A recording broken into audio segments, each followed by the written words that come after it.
आखिर क्यों करते हैं 16 सोमवार का व्रत, आइए जानते हैं। एक समय श्री विश्वनाथ महादेव जी माता पार्वती जी के साथ विचरते हुए पृथ्वी लोक में पधारे और भ्रमण करते करते विदर्भ देश में अमरावती नाम की अति रामनिकपुरी में पहुँचे।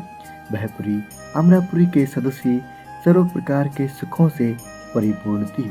उस पुरी के राजा ने एक अति सुंदर शिव जी महाराज का मंदिर बनवाया हुआ था।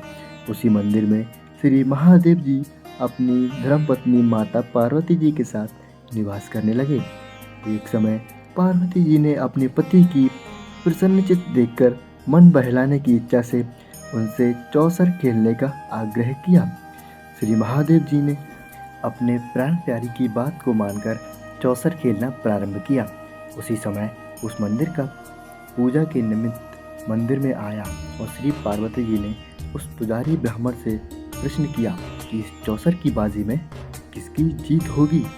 भाग्यवश ब्राह्मण बिना विचारे ही बोल उठा, श्री महादेव जी की जीत होगी। परंतु हुआ इसके विरुद्ध और थोड़ी देर में बाजी समाप्त होने पर श्री पार्वती जी जीत गईं।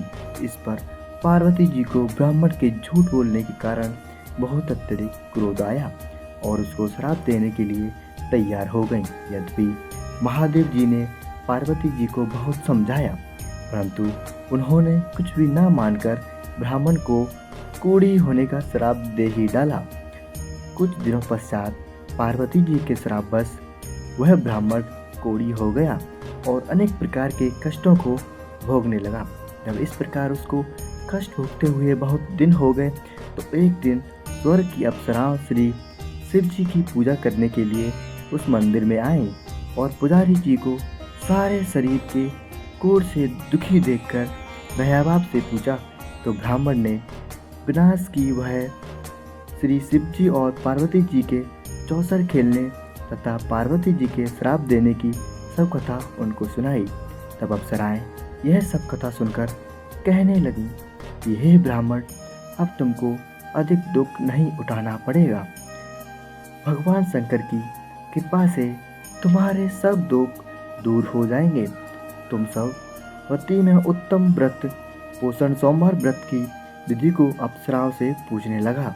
अप्सराएं कहने लगीं कि सोमवार को स्नान आदि से निवृत्त होकर अच्छे वस्त्र धारण कर फिर आधा किलो खूब अच्छी तरह शुद्ध भुने हुए गेहूं का आटा लेकर उसका प्रसाद बनाएं और उसके 3 भाग कर लें।